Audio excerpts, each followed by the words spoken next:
Bonsoir. Ce soir, je vais vous parler du sujet de l'immigration.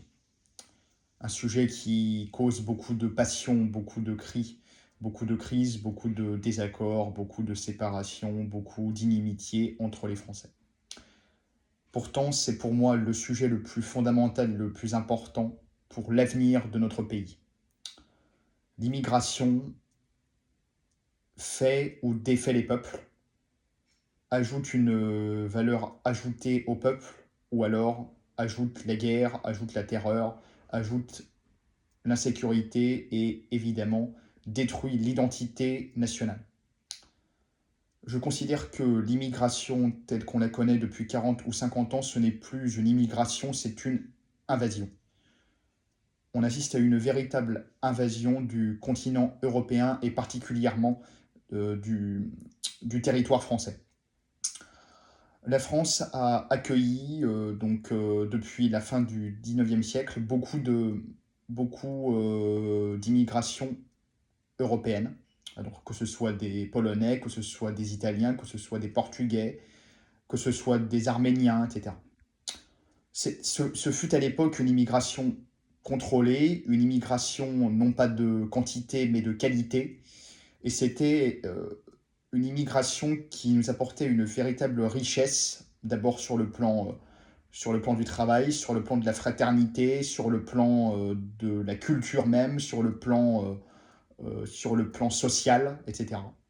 C'était absolument une immigration bénéfique. C'était une immigration, pour le coup, de véritable chance pour la France et pour l'Europe.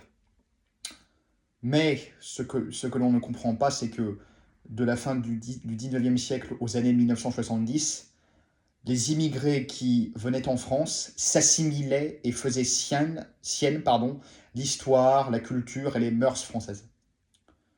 De plus, ils étaient une infime minorité. Ils étaient juste quelques dizaines de milliers, ce qui était extrêmement peu et qui donc leur permettait de s'approprier la culture française et de devenir pleinement français, de parler français, d'avoir des amis français, d'être fier de la France, d'être fier d'être français, de remercier la France, ainsi que ainsi donc que de devenir pleinement français.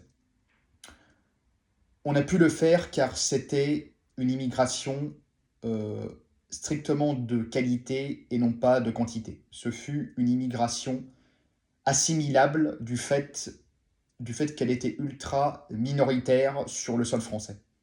Ainsi donc, il n'était pas attiré par le communautarisme et qui pourrit actuellement quasiment toutes les immigrations ici chez nous. C'est-à-dire qu'en fait, il faut absolument savoir que le communautarisme est incompatible avec le fait même d'être citoyen français. C'est-à-dire que si on pratique un communautarisme ethnique, religieux ou culturel, on est dans l'incapacité totale de devenir pleinement français. Selon moi, quelqu'un qui pratique le communautarisme sera toujours plus fier d'appartenir à une communauté précise qu'à appartenir à la communauté nationale française. Et c'est pourquoi l'immigration était une chance de la fin du 19e siècle jusqu'aux années 1950, parce que c'était une immigration coupée de tout communautarisme qui s'assimilait à la France, qui donnait des prénoms français à leurs enfants, qui éduquait avec les mœurs françaises, à la manière française, à qui on enseignait l'histoire de France. Et donc ce fut évidemment, donc en fait comment dirais-je, par effet de mime en fait presque, ce furent des citoyens fiers d'être français et des Français de cœur.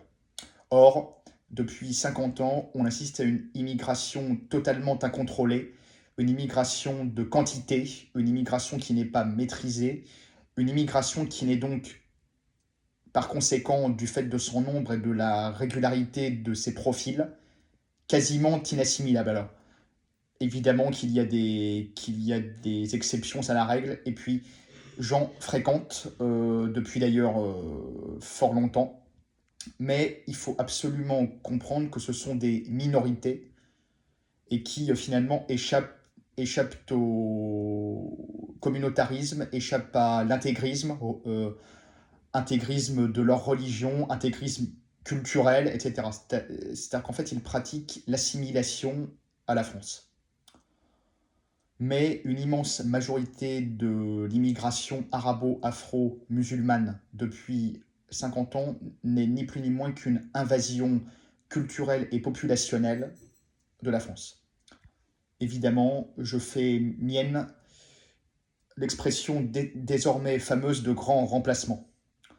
Pour moi, la France est en état permanent et de plus en plus croissant d'ailleurs de remplacisation et de processus de grand remplacement de son peuple de souche, de son peuple pardon, historique, ainsi que des Français assimilés ayant appartenu aux immigrations européennes ou alors aux immigrations assimilables des années 20, des années 30 et des années 40, 50, 60.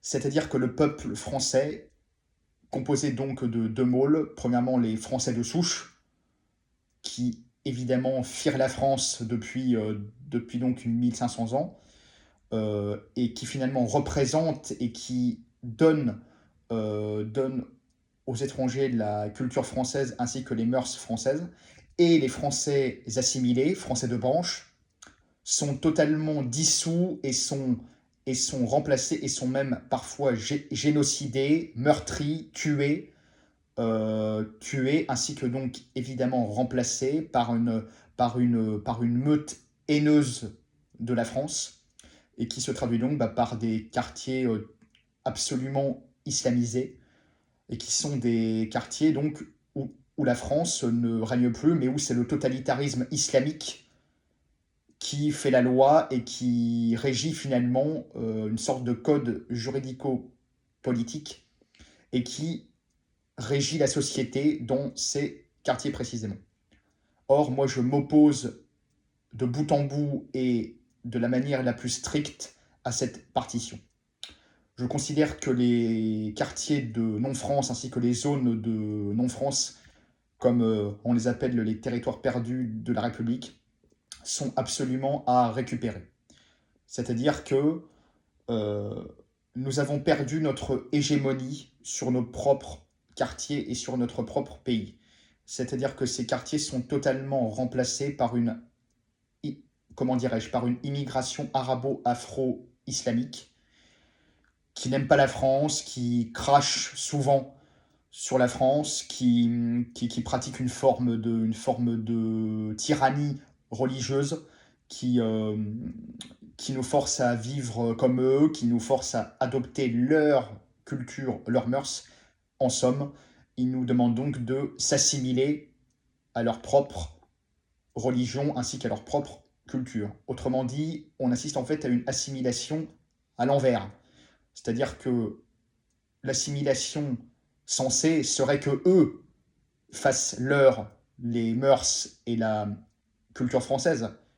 Mais non, c'est-à-dire que c'est aux Français blancs de souche d'adopter la culture et les mœurs des islamo-racailles vivant dans les quartiers, comme on dit, sensibles ou les quartiers islamisés de la France.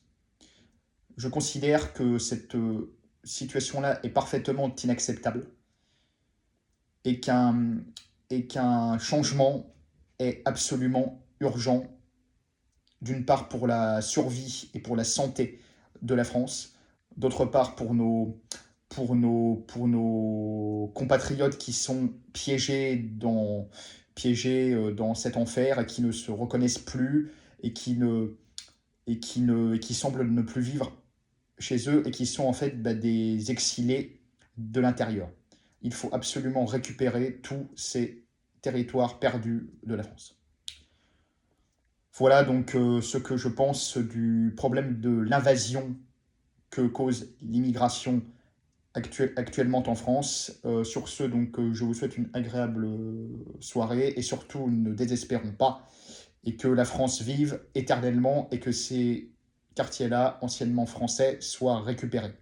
Vive, vive les vraies banlieues françaises, vive les Français assimilés et surtout, vive la France.